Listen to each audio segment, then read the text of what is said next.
Hello there, this is Cookies. I have turn 56 of LA Erytheia. So we did our blood empowerments, and two of them got horror marked, so that's not good. So we got to use them before we lose them. They're on the clock. Oh, we also did a couple of transformations. We got some submerged catacombs. So we have a sea stag. Not a great result in my mind. I mean, she didn't die, but it's not a great result. This is okay. I can work with this. Still stealthy. No longer has homesickness. Water 3, Nature 3 with 45 hit points. I can slap an Amulet of the Fish on this shark, and we can have our land shark stealthily run around and be immune to a lot of the big remote spells. So I actually like this result. I can use this. You do lose a lot of the slots, but that's fine. This one I'll probably try to reroll, and I might try to reroll it on land. Let's see. Dire Portent. We have... Is it Gift of Health from Pan? I think so.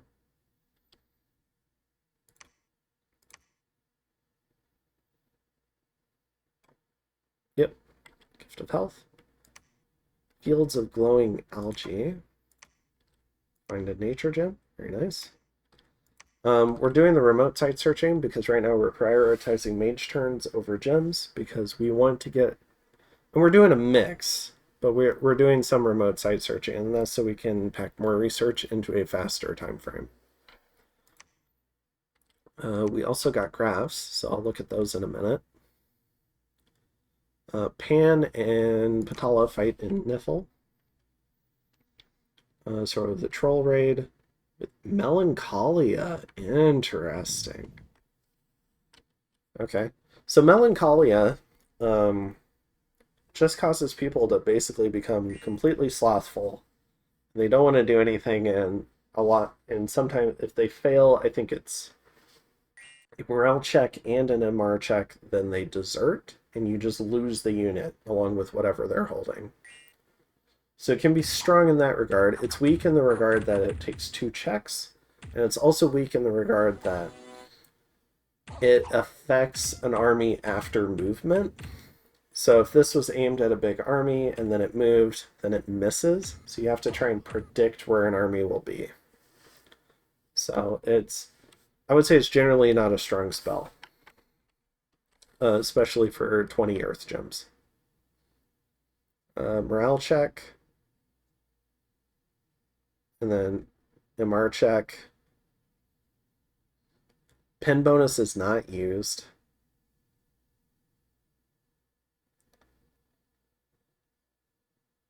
Those that fail both checks suffer 10,000 damage. That might be a typo. I'm assuming it's just 1,000 damage twice. So through maybe 2 forms, if they're like a shapeshifter or something. So, interestingly, I think this means that... Oh no. If you had like an elemental type of unit that had just normal morale, it could survive. Like if it had 3 forms. It's interesting. Okay. And then Utgard. Man moves in again. Couple of mages. Do the magic duels work? He gets them. Alright. So next turn I imagine we'll see an assault to kill off all the Garms, now that the monolith is gone. So loses a tower guard. We patrol out the false prophet. One of our scouts gets patrolled out. I won't forget these woods. It was discovered by the great hawks of man. Alright. Let's see. So I think with this one, we'll go ahead and take a look at the graphs. So in provinces, You can see where we got coalitioned, and then we had the Flagrant War, and then we had the Raga War. So we've recovered, and now we're a little bit bigger than we used to be, and we're also a 2-cap nation. But this period of weakness definitely had a big impact on our nation. In terms of forts, I think we've done a pretty good job building infrastructure. We've got a lot of it. In income, where we've recovered, we used to have a lot, and now as we get our dominion into these new provinces, I think this will keep going up. Gem income, we had a big dip because we lost all those provinces, especially the swamps on the coastline and the throne, but we're starting to recover nicely. This represents a large net that Calum has had over us in terms of gems, but I think we'll recover this nicely with our wish factory with Arco. So in terms of research, we are way behind. This was a nice wake-up call. So we're about to have our first 9, and I counted the bars, and I think it means that Calum has 3 times as much research, which probably means 3 or 4 9s. Or a pile of 8s and maybe like two 9s. So we have a lot of work to do on the research front. So this made me really nervous about going to war with Calum, because we were at such a huge research disadvantage. We're going to get hit by all the nasty spells and not necessarily have great counters to them. Specifically Wailing Winds, although I don't think Wailing Winds cannot be cast underwater.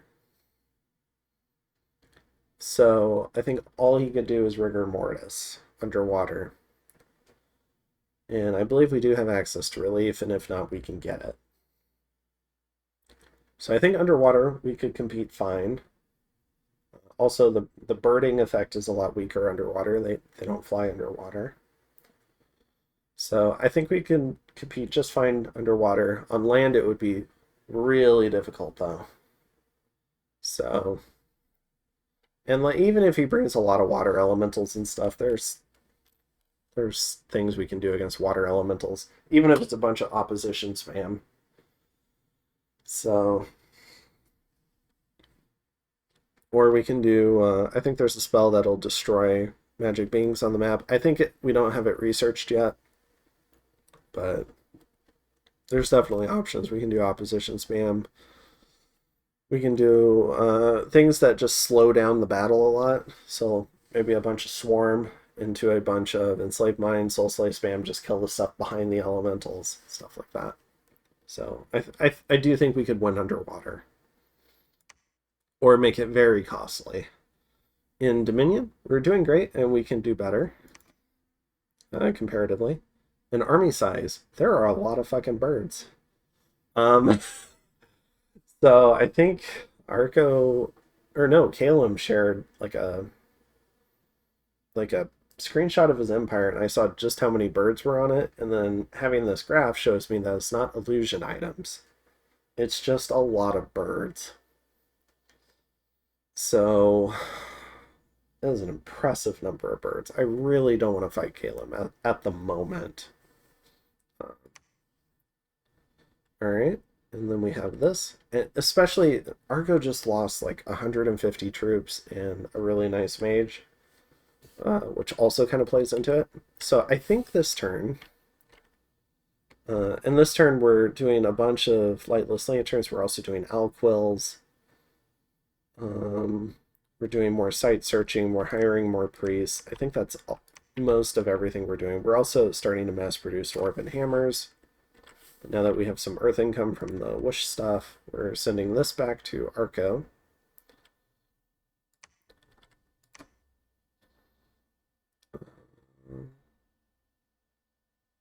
Oh, because we had 2 turns of the... he gave me like the full allotment, I think, a turn early. So we're sending him some extra pearls for that. That's the 13. Otherwise, this is like the normal Whoosh and Eternal Pyre split. I'm going to send him a message explaining that.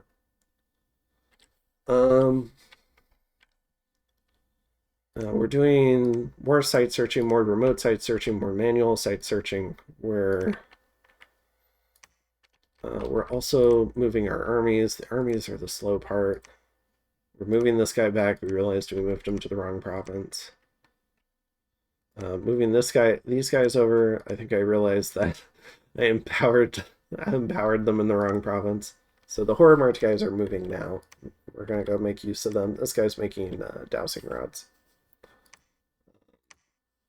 Do we get like an event or something? I don't know. But yeah, we're building our citadel this turn. Okay. So that's what we're doing there. And then Arco's like a Diplo madman, and I'm so invested in Arco. Like, we've got such a relationship that I basically just, I was busy at work this particular week, and I just didn't want to deal with all this. So I had Arco negotiate because Caleb was willing to buy us off with land so that he could go eat Patala. And so I think the deal that Arco and Caleb came to was Arco gets some land, and I think it's like a palisade and a citadel and some provinces. And then I also get some land. So what I'm getting is, and I had to do just a little bit of additional negotiation because we're purchasing the forts because he's paid a lot of money for these citadels. So we're not purchasing the Labyrinth Temple, but we're purchasing the infrastructure cost of the forts and some number of turns of income. So Arco's paying 3 turns of income, probably because his armies are a little bit scarier. And once he signed a deal, I was in a weaker position, so I probably needed to look at it faster than what I did. So Kalen played a little bit of extra hardball with me, and so he wanted 5 turns. I didn't really want to give 5 turns of income. I think the turnaround time was longer than I wanted. So I was willing to let him keep this citadel.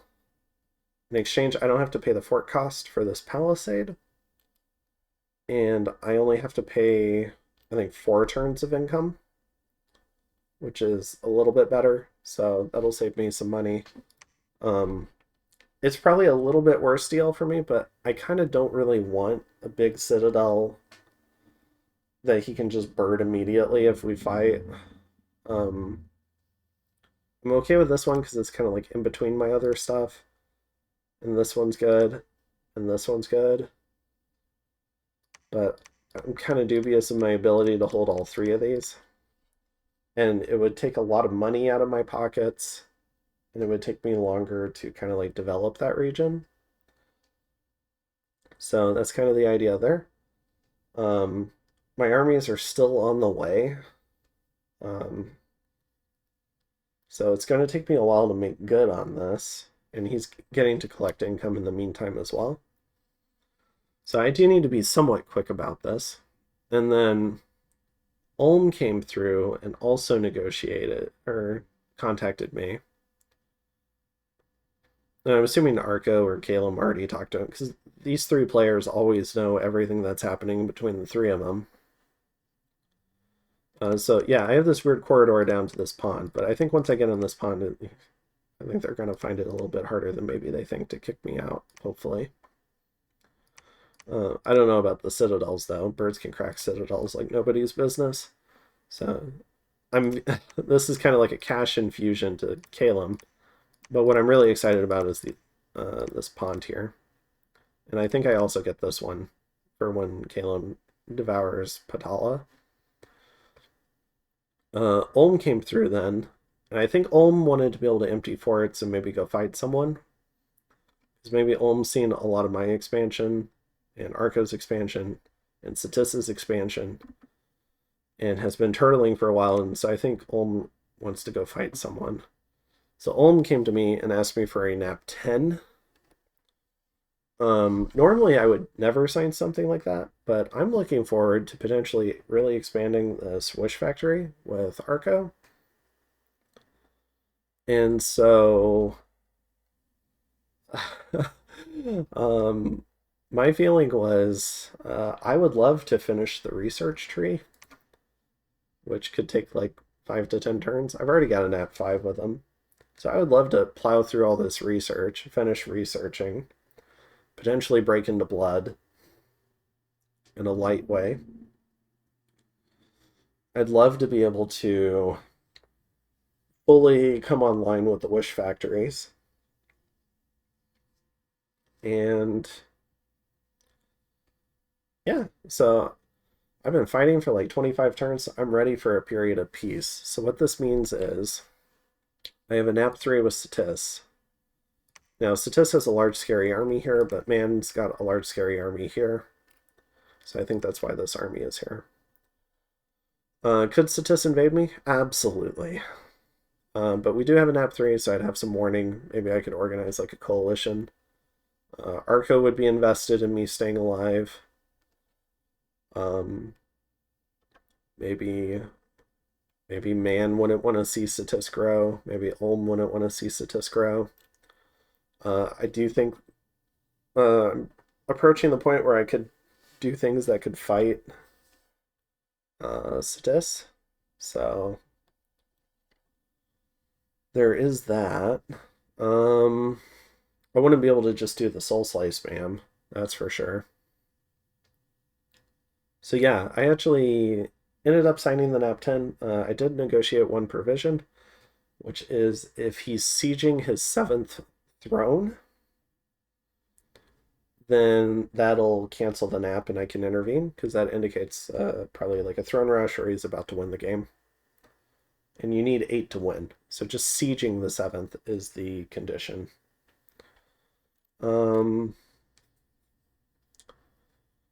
Let's see. So if he's sieging like, I don't know, 9 or 10 thrones, then there we go.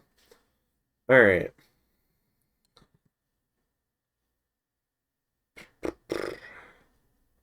All right, so we're still pursuing our plan to Dom kill Raga. I've built my temple, keeping my prophet here and my holy 3 here. We're preaching, and we're hiring some nomarches to go ahead and preach that away. Give Arco some freedom of action again. And as part of the Calum negotiations, I'll also move up to a nap 5 with Calum. So I have a nap 3, a nap 10, a nap 5, and a nap 3, but a very strong trade relationship. Which means my only non-napped border is Man, which I don't think is a serious threat for trying to go in on this throne, and it's something I would definitely fight over. Like Growth 1, Precision 3, Dom Spread, Water Gem, Pearl. Love everything about the Throne of the Moon. So I would fight over that throne. And I think we're finally getting to a phase in the game where we can potentially turtle for a few turns. Like, it might take us 10 to 15 turns. A lot is going to change in the next 10 to 15 turns. Somebody's war is going to kick off. But honestly, even if we just get 5 turns apiece, we can get a pile of research done in that time.